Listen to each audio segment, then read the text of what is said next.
Good morning students. आज हम कुछ न्यूमेरिकल करने वाले हैं जो किससे रिलेटेड है, एम्पेरिकल फार्मूला से। प्रीवियस वीडियो आपने मेरा देखा होगा। प्रीवियस वीडियो में मैंने आपको सारे कॉन्सेप्ट्स बता दिए हैं कि एम्पेरिकल फार्मूला क्या है, मॉलिक्यूलर फार्मूला क्या है और किस तरह से हम उनको, किस अप्रोच से हम उन क्वेश्चंस को सॉल्व करेंगे। तो उसी अप्रोच के साथ आज मैं थोड़ी क्वेश्चंस का लेवल बढ़ा चुकी हूँ। क्वेश्चंस हम किस तरीके से सॉल्व करेंगे, सॉल्व करने का तरीका वही है। बेसिक फार्मूला हमारे पास है, molecular formula mass is n times of empirical formula mass. Okay, और दूसरा formula molecular formula is n times of empirical formula. तो यही अप्रोच लेकर आज मैं थोड़ी क्वेश्चन का लेवल बढ़ाने जा रही हूँ जो हम इस तरीके से सॉल्व करेंगे। ठीक है, अब चलो हम देखते हैं हमारा फर्स्ट जो क्वेश्चन है। फर्स्ट क्वेश्चन जो है, एक ऑर्गेनिक कंपाउंड हमारे पास है। क्या है हमारे पास? एक ऑर्गेनिक कंपाउंड है। ऑर्गेनिक कंपाउंड में बताया गया है कि कार्बन जो है हमारे पास कितना है, 57.8% है। कितना परसेंट है? 57.8%। और हाइड्रोजन है हमारे पास कितना है, 3.6%। अब स्टूडेंट यहाँ पर बात जानने वाली देखो, कार्बन इतना है 57.8% और हाइड्रोजन हमारे पास कितना है, 3.6%। क्या ये मिलके 100% बना रहे हैं? क्या ये मिलकर 100% बना रहे हैं? नहीं, बिल्कुल ये मिलकर फिर 100% नहीं बना रहे हैं। अगर हम देखें, ये है 57.8% और ये है 3.6%। अगर हम इसे ऐड कर दें तो it does not equals to 100। यह 100 के बराबर नहीं हो रहा है। क्या ये 100 के बराबर होगा इनका सम? बिल्कुल भी नहीं, इनका सम 100 के बराबर नहीं हो रहा है।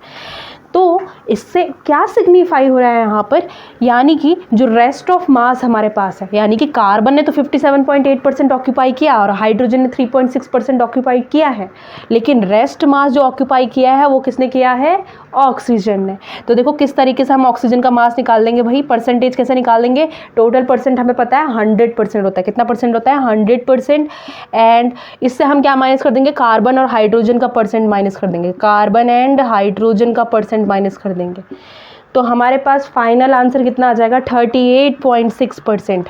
इसका मतलब this is the percentage of which element, that is oxygen. चलो इतना काम भी हो गया भाई। चलो आगे देखते हैं। And the vapour density is 83। What is the vapour density? देखो ये वेपर डेंसिटी का काम क्या है यहाँ पर। जब हम न्यूमेरिकल करेंगे तो हमारे पास जो मॉलिक्यूलर फार्मूला मास होता है, क्या होता है? मॉलिक्यूलर फार्मूला मास वो 2 टाइम्स होता है। क्या होता है? 2 टाइम्स होता है। किसके? वेपर डेंसिटी के। यानी कि ये भी हमारे काम आने वाला है, बहुत काम आने वाला है ये formula. 2 into vapour density. What is the vapour density here? Is 83। 2 multiply 83 is 166। यानी कि ये क्या आ गया हमारे पास? मॉलिक्यूलर फार्मूला मास भी आ चुका है। अब देखो बिल्कुल क्लियर हो गया कॉन्सेप्ट। देखो अब क्या हमें बताना है? Molecular formula. वही अप्रोच लेके जो पिछली वीडियो में मैंने बताई थी, टेबल हम कंस्ट्रक्ट करेंगे और इस तरीके से हम स्टार्ट करेंगे। So let's start the question. ठीक है, क्वेश्चन वही अप्रोच है बच्चों, कुछ नई चीज़ नहीं बता रही हूँ मैं, कॉन्सेप्ट वही है। अगर आपको बेसिक्स नहीं आते हैं इस वीडियो के, तो देखो ये वीडियो पढ़ने से पहले आप मेरा प्रीवियस वीडियोस देख सकते हैं। क्या देख सकते हैं? प्रीवियस वीडियो देख सकते हैं। चलो अब स्टार्ट करते हैं बच्चों। पहला है हमारे पास एलिमेंट का कॉलम। किसका कॉलम भाई? एलिमेंट का कॉलम। एलिमेंट कौन कौन से हैं? Carbon, first one is carbon and the second one is hydrogen. ठीक है, और थर्ड वन इज ऑक्सीजन। ठीक है, इसके बाद हम क्या करते हैं भाई? दूसरा कॉलम किसका बनाते हैं? परसेंटेज का कॉलम बनाते हैं। परसेंटेज देख लें अगर, तो ये कितना है? 57.8% है भाई। और ये मेरे पास कितना है? 3.6% है। और ऑक्सीजन का मैंने आपको पहले ही बता दिया है, 100 से अगर हम इनका परसेंटेज माइनस कर दें तो हमारे पास ऑक्सीजन का परसेंटेज कितना आ जाएगा? 38.6%। ठीक है, इतनी बात तो समझ लग गई होगी आपकी। ठीक है, अब जो मुझे थर्ड कॉलम बनाना है, थर्ड कॉलम किसका बनाना है भाई? एटॉमिक मास का कॉलम बनाना है। किसका बनाना है? एटॉमिक मास का। हमें पता है कार्बन का मास 12 होता है, हाइड्रोजन का 1 होता है और ऑक्सीजन का 16 होता है। क्या होता है? 16 होता है। चलो अब फोर्थ कॉलम जो हमारा था, क्या निकालते थे हम? Number of moles. क्या निकालते थे? Number of moles. तो देखो नंबर ऑफ मोल्स कैसे निकलेगा, given mass upon molar mass, given mass upon molar mass. तो 57.8 अपॉन 12 अगर मैं कर दूँ तो मेरा आंसर लगभग कितना आएगा, 4.12, 4 जो 48, 4.82 समथिंग करके आने वाला है। इसी तरीके से हाइड्रोजन का मेरे पास कितना आ जाएगा, सो ईजी 3.6 ही मेरे पास आ जाएगा। और जो मेरे पास थर्ड वाला कॉलम है यहाँ पर 38.6 डिवाइड बाई 16 है, ये लगभग मेरे पास कितना आ जाएगा, 2.41 आ जाएगा। इतनी बात तो आपको समझ लग गई। देखो फोर्थ 1 2 3 4 कॉलम बहुत ही इजी थे किस तरीके से करना है, ठीक है। अब देखो सॉरी 2.41, ओके। अब देखो फोर्थ कॉलम कौन सा बनाना है मुझे, मोल रेशियो का कॉलम बनाना है भाई। अब देखो सबसे छोटा कौन सा दिख रहा है हमें यहाँ पर, 3.6, 2.41। मेरे हिसाब से तो 2.41 ही है, आपके हिसाब से भी यही होगा 2.41। अब हम क्या करेंगे यहाँ पर, देखिए सबसे छोटा जो हमारे पास होगा, सबसे छोटा जो मोल होगा उससे हम तीनों को डिवाइड कराएंगे, ये तीनों नंबर्स को हम डिवाइड कराने वाले हैं। तो 2.41 से अगर मैं इसको डिवाइड कराऊँ तो लगभग मेरा कितना आएगा, 2 आएगा। कितना आएगा, 2 2 जा 4, और सेकंड वाला मेरा आ जाएगा 1.49 एंड द थर्ड वन मेरा क्या आ जाएगा, 1 आ जाएगा। क्या आ जाएगा भाई, 1। 2.41 अपने से ही डिवाइड हो रहा है तो 1 आ जाएगा। तो अब देखो पिछले वीडियो में मैंने बताया था आपको, क्या कभी किसी के मोल्स पॉइंट में आते हैं, मोल्स नहीं कह सकते हम, एटम का जो नंबर होता है, एटम का नंबर कभी पॉइंट में आता है, डेसिमल प्लेस में आता है कभी कभी, आपने देखा है ऐसा, किसी 1.49 है, H 2.4, ऐसा बिल्कुल नहीं। मुझे इसको होल नंबर बनाना है, नेचुरल नंबर बनाना है कोई भी, ठीक है। तो देखो कैसे बन जाएगा भाई, अब मैं क्या कर दूंगी, एक काम, अब क्या करूँ, फिर से मोल रेशियो निकालूंगी तो अब दिक्कत हो जाएगी, है ना। सबसे छोटे से डिवाइड करूँ, सबसे छोटा तो 1 है, 1 से डिवाइड करूँगी दोबारा से वही आने वाला है। तो मैं कुछ ऐसा नंबर लूँगी जिससे एक इसमें कन्वर्ट हो जाए, पॉइंट से एक इसमें कन्वर्ट हो जाए, सिंपल नंबर में कन्वर्ट हो जाए। चलो एक अप्रोच मेरे पास है यहाँ पर, मैं मल्टीप्लाई 2 कराती हूँ, ठीक है। मल्टीप्लाई 2 कराऊंगी तो समथिंग करके 2 4 जाए 9, 2.98 एंड दिस इज़ 2। अब देखो 2.98 को अगर मैं राउंड ऑफ करूँ, काफ़ी क्लोज है, काफ़ी क्लोज किसके, 3 के काफ़ी क्लोज है ना, तो मैं इसी को क्या लिख सकती हूँ, 3 लिख सकती हूँ। क्या लिख सकती हूँ भाई, 3 लिख सकती हूँ। इतना आया समझ में। अब देखो अब हम क्या करेंगे, एम्पेरिकल फॉर्मूला क्या बन जाएगा भाई हमारा, empirical formula is C4। What is, C is for 4, H is 3 and O is 2। बन गया भाई, कौन सा फॉर्मूला बन गया ये हमारे पास, एम्पेरिकल फॉर्मूला बन गया। कौन सा फॉर्मूला बन गया भाई, एम्पेरिकल फॉर्मूला बन गया एम्पेरिकल फॉर्मूला यही। चलो इतना आपको समझ में आ गया होगा। तो मैं क्या करती हूँ, मैं इसको इरेज कर देती हूँ यहाँ पर, ठीक है। इसको इरेज कर दी ताकि आपका पूरा क्वेश्चन यहीं पे कवर हो जाए, ठीक है। क्वेश्चन तो सबने नोट कर लिया होगा, ठीक है। अब देखिए आप यहाँ पर, अब मैं क्या निकालूंगी, एम्पेरिकल फॉर्मूला मास निकालूंगी। क्या निकालूंगी, एम्पेरिकल फॉर्मूला मास। तो एम्पेरिकल फॉर्मूला मास कैसे निकल जाएगा भाई, C इज़ फॉर 4 यानी कि 12 × 4 प्लस H कितना है, 1 × 3 प्लस साथ में ऑक्सीजन कितना है 16, और कितने एटम्स हैं भाई उसके, 2 एटम्स हैं। 12 4 जा 48 प्लस 1 3 जा 3 और 16 2 इज़ 32। अब इनको अगर प्लस करें तो लगभग कितना आ जाएगा भाई, 83। कितना आ गया, 83। चलो अब हम क्या करते हैं, हमें पता है मॉलिक्यूलर फार्मूला मास, जो हमारा मॉलिक्यूलर फार्मूला मास है वो क्या है, n टाइम्स है एम्पेरिकल फार्मूला मास के। अब हम अगर देखें, मेरे पास एम्पेरिकल मॉलिक्यूलर फार्मूला मास मैंने क्वेश्चन के स्टार्टिंग में ही तुम्हें बता दिया था, कितना आ जाएगा, 2 × vapour density, n empirical formula is 83। आप देखिए ज़रा, वेपर डेंसिटी कितनी थी भाई, 83, n 83। तो इतना इसको मल्टीप्लाई ना करके शॉर्टकट, 83 से 83 कैंसिल, तो n की वैल्यू कितनी आ गई भाई, n की वैल्यू आ गई हमारी 2 आ गई। कितनी आ गई, 2। तो हमारा क्या बन जाएगा भाई, मॉलिक्यूलर फार्मूला क्या बन जाएगा, n times of empirical formula, और n की वैल्यू हमारे पास कितनी आ गई, नंबर ऑफ एटम्स कितना आ गए, 2 आ गए। कितना आ गए, 2। C4H3 O2। तो 2 4 इज 8, 2 3 इज 6, O4। तो यहाँ पर हमारा फॉर्मूला बन चुका है जो मैं बनाना चाह रही थी, that is the molecular formula. बिल्कुल ईजीएस्ट वे में मैंने आपको बता दिया, कोई नया कॉन्सेप्ट नहीं था। कॉन्सेप्ट सिर्फ एक ही चीज़ यहाँ पर नहीं थी कि मॉलिक्यूलर फॉर्मूला क्या होता है, ट्वाइस होता है किसके, वेपर डेंसिटी के। ओके, तो आप फिलहाल इसको नोट कीजिए। सो बच्चों अब देखिए, अब मैं आपके सामने एक सेकंड क्वेश्चन बताने जा रही हूँ। क्वेश्चन क्या बोल रहा है, ब्यूटायरिक एसिड, एक ब्यूटायरिक एसिड है। कौन सा एसिड है भाई, ब्यूटायरिक एसिड है, उसमें CH और O प्रेजेंट है। क्या है, CHO प्रेजेंट है। और बताया गया है कि ब्यूटायरिक एसिड का सैंपल जो है 4.24 मिलीग्राम का सैंपल है। ब्यूटायरिक एसिड कितने क्वांटिटी में प्रेजेंट है भाई, 4.24 मिलीग्राम में है ब्यूटायरिक एसिड हमारा। और उसको कम्प्लीटली बंद कर दिया। कम्प्लीटली बंद करने के बाद वहाँ पर जो CO2 मिली भाई, CO2 मिला कितना, 8.45 मिलीग्राम। और जो वाटर का कंटेंट मिला है वो इतना है। तो वो बोल रहा है वहाँ पर कि हमें फर्स्ट, इस बार देखो सारे क्वेश्चन में मैंने जो आपको बताया अभी तक परसेंटेज खुद दिया रहता था, पर ये क्वेश्चन थोड़ी डिफरेंट है। What is the mass percentage of each element, her element का हमें क्या निकालना है भाई, मास परसेंटेज निकालना है। तो अब हम इसे कैसे स्टार्ट करेंगे,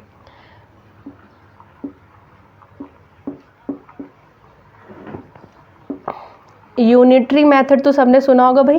यूनिटरी मेथड में क्या होता है भाई, अगर 50 चॉकलेट्स कितने की आ रही है भाई, 100 रुपीज़ की आ रही है, तो एक चॉकलेट कितने की आएगी भाई, 100/50, यानी कि 2 रुपीज़ का एक चॉकलेट हमारे पास है। तो ये यूनिटरी मेथड सबको नोन होना चाहिए पहले तो, ठीक है, क्योंकि इसी अप्रोच से हम ये वाला क्वेश्चन स्टार्ट करने वाले हैं। ठीक है, तो 50 चॉकलेट 100 की है, तो एक चॉकलेट कितने का आ जाएगा भाई, 2 रुपीज़ का आ जाएगा। ये सब कॉमन मेथड है, डेली लाइफ में यूज़ होता है यूनिटरी मेथड। हालांकि किसी किसी को नाम नहीं पता होगा कि इसको यूनिटरी मेथड पता होगा, इसको यूनिटरी मेथड कहते हैं, पर बेसिक्स तो पता होंगे ना। अगर एक चीज़ इतनी की आ रही है, 10 चीज़ कितनी की, मल्टीप्लाई करें, डिवाइड करें, है ना। अब चलो हम देखते हैं यहाँ पर, पहले इसको देखो, ये चीज़ हम यहाँ पर देखेंगे 8.45 मिलीग्राम ऑफ CO2। ठीक है, यहाँ पर कंटेंट कितना बताया है, 8.45 मिलीग्राम ऑफ CO2। चलो अगर हम देखें यहाँ पर, क्या देखें, CO2 जो होता है, ठीक है, CO2 में कितना C होता है भाई, CO2 का मास कितना होता है पहले, carbon is for 12, oxygen for 16 2 and carbon का मास 12। तो कुल मिला के आ रहा है हमारे पास 44 मिलीग्राम्स। 44 मिलीग्राम्स में हमारे पास बन रहा है 12 मिलीग्राम कार्बन मिल रहा है। यानी कि इतने कंटेंट CO2 में, C का कंटेंट कितना है भाई, इतना कंटेंट है। यानी कि 1 मिलीग्राम में कितना कंटेंट होगा,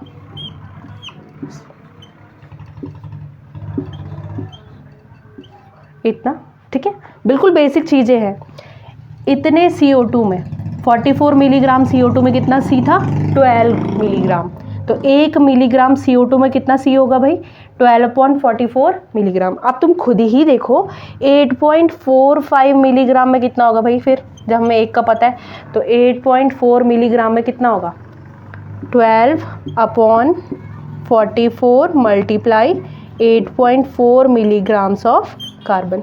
इतना है समझ में, बेसिक चीज़ें थी, वही मैंने करा फॉलो। जब एक का क्वांटिटी मुझे पता है तो 8.4 का भी मैं निकाल सकती हूँ। अब इतना हमें नोन हो गया।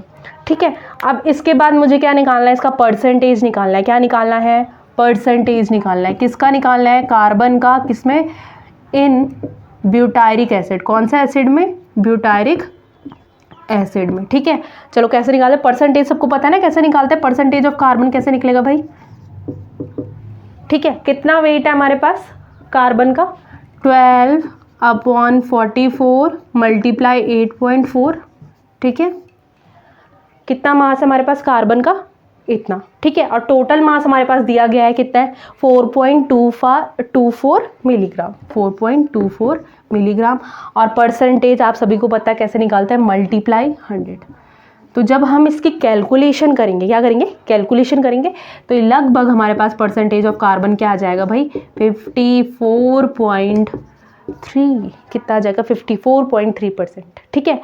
चलो अब आगे फर्दर मूव करते हैं, इसको हम सारा इरेज कर देंगे, ठीक है।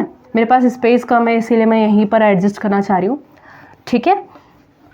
अब हम आगे देखते हैं, यहाँ पर परसेंटेज ऑफ कार्बन हमारे पास आ चुका है, ठीक है।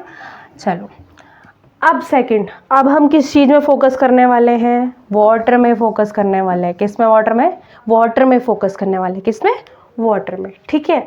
चलो वाटर क्या होता है भाई, H2O। हमें इसमें क्या निकालूंगी मैं, H का कंटेंट निकालूंगी। किसका कंटेंट निकालूंगी, H का कंटेंट निकालूंगी। किसका, H का कंटेंट निकालूंगी, ठीक है। H का कंटेंट अगर मैं निकालने जा रही हूँ, यहाँ पर देखो H2O का मास होता है, सबको पता है, वेरी बेसिक, 80 मिलीग्राम। और यहाँ पर हाइड्रोजन का मास कितना है भाई, 1, कितना है, 1, ठीक है। तो यानी कि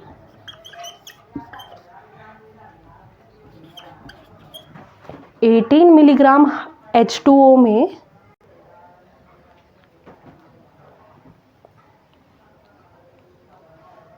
ठीक है। तो 18 मिलीग्राम में कितना हाइड्रोजन है भाई, एक हाइड्रोजन है, सॉरी हम यहाँ पर देख सकते हैं हाइड्रोजन कितना है, 2 है ना, यहाँ पर 2, मल्टीप्लाई 2 कर दो, ठीक है। अब देखो 18 मिलीग्राम में कितना 18 मिलीग्राम वाटर में 2 मिलीग्राम हाइड्रोजन है। कितना है मिलीग्राम हाइड्रोजन है, 2 मिलीग्राम।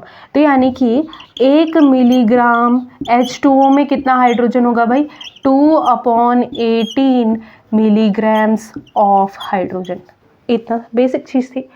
अब हमें किस में निकालना है, 3.46 मिलीग्राम में निकालना है।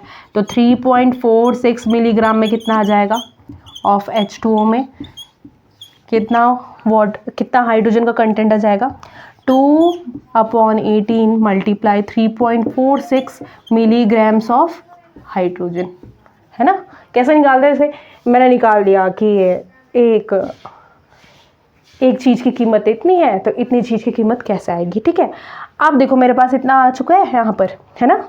तो अब मुझे क्या दूसरा काम क्या करना है, इसका परसेंटेज निकालना है। क्या निकालना है, इसका परसेंटेज निकालना है। तो परसेंटेज कैसे निकालूंगी भाई मैम, परसेंटेज का फॉर्मूला सबको पता है ना, टोटल से डिवाइड करेंगे, मल्टीप्लाई 100 करेंगे, ठीक है। तो परसेंटेज ऑफ क्या निकालूंगी मैं, यहाँ पर हाइड्रोजन का परसेंटेज निकाल रही हूँ।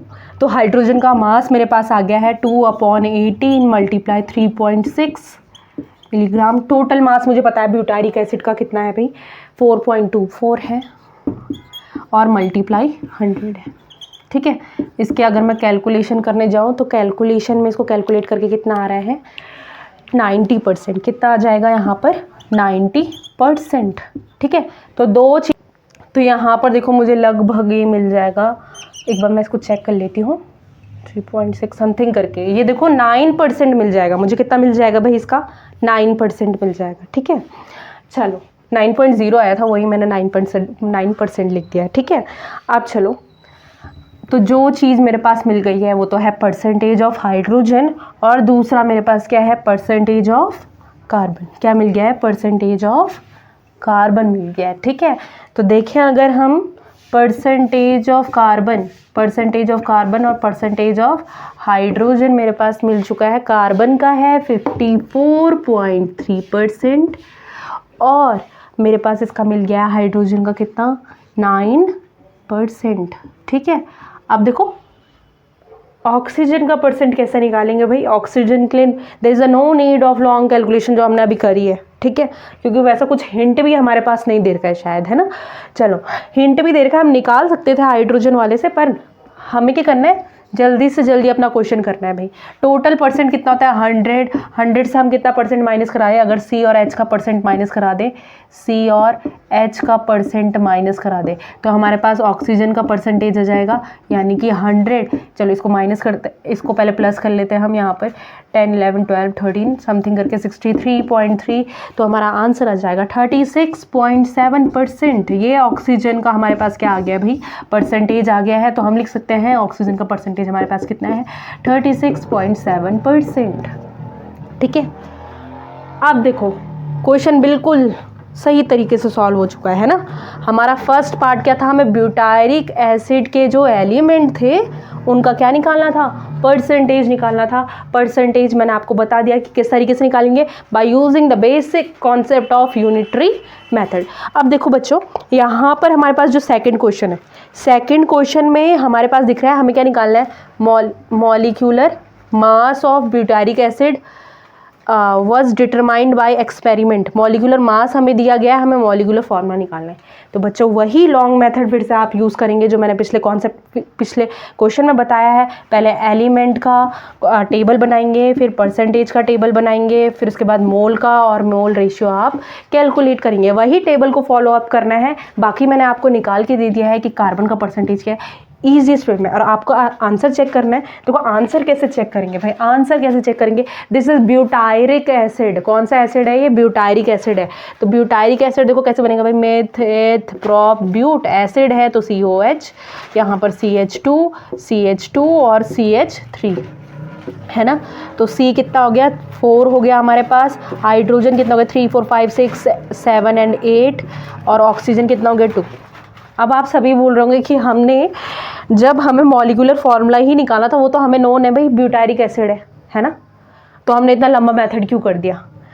तो लंबा मेथड हमने इसलिए किया क्योंकि हमारे पास कॉन्सेप्ट कौन सा है, empirical formula. Using empirical formula के कॉन्सेप्ट को यूज़ करके ही हमने ये निकालना है, वरना पता तो सबको है भाई ये कि ये ब्यूटारिक एसिड होता है ना। तो आप तुम अपने बेसिक कॉन्सेप्ट को 10th 9th में जो तुमने पढ़ा है, ऑर्गेनिक पढ़ा है, 10th में पढ़ा होगा ऑर्गेनिक, उसका कॉन्सेप्ट, उसके कॉन्सेप्ट के हिसाब से तो यही आना चाहिए फार्मूला, है ना, फार्मूला यही आना चाहिए। तो आप यूजिंग एम्पेरिकल फार्मूला का कॉन्सेप्ट यूज़ करके यहाँ पर इस क्वेश्चन को सॉल्व कर दीजिएगा। इसके बाद मैं थोड़ी सी आपको टिपिकल क्वेश्चन नहीं कराऊंगी, टिपिकल कहने का मतलब इतने टिपिकल क्वेश्चन नहीं होंगे, पर थोड़ी बेसिक लेवल के क्वेश्चन होंगे, वो बिल्कुल MCQ, आपको पता है सबको MCQ वाली स्कीम आ गई है। अब क्या आ गई है, MCQ वाली स्कीम आ गई। CBSE ज़्यादा MCQ में फोकस करेगा, और MCQ सॉल्व करने के लिए आपको क्या आना चाहिए, बेसिक्स आने चाहिए। इसलिए मैं अब अगला जो क्वेश्चन बताऊँगी बहुत ही अच्छा क्वेश्चन है, पहले आप फिलहाल ये नोट कर दीजिएगा, ठीक है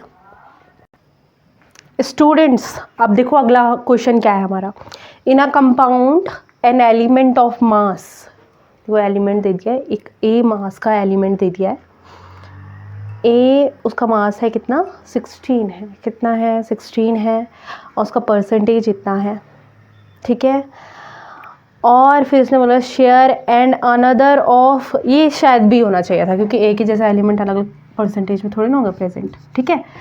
तो B कितना है 32% है, ऑल्सो हैज़ 50% शेयर, B का भी 50% शेयर है। तो अब हमें यहाँ पर क्या बनाना है, एम्पेरिकल फार्मूला। अब हमें यहाँ पर इतना लंबा प्रोसीजर नहीं करना है कि एलिमेंट का टेबल बनाया, फिर मैंने किसका टेबल बना दिया, परसेंटेज का टेबल बना दिया, फिर मास का टेबल बना दिया। ऐसे में कुछ बहुत लंबा पड़ जाएगा क्वेश्चन, क्या बन जाएगा, बहुत लंबा। तो मेरे पास एक शॉर्टकट ट्रिक है, उसी शॉर्टकट ट्रिक से मैं आपको बताने वाली हूँ। चलो देखते हैं पहले एलिमेंट्स कौन कौन यहाँ पर प्रेजेंट है। एक तो element, first element is A and the second element is B, ठीक है।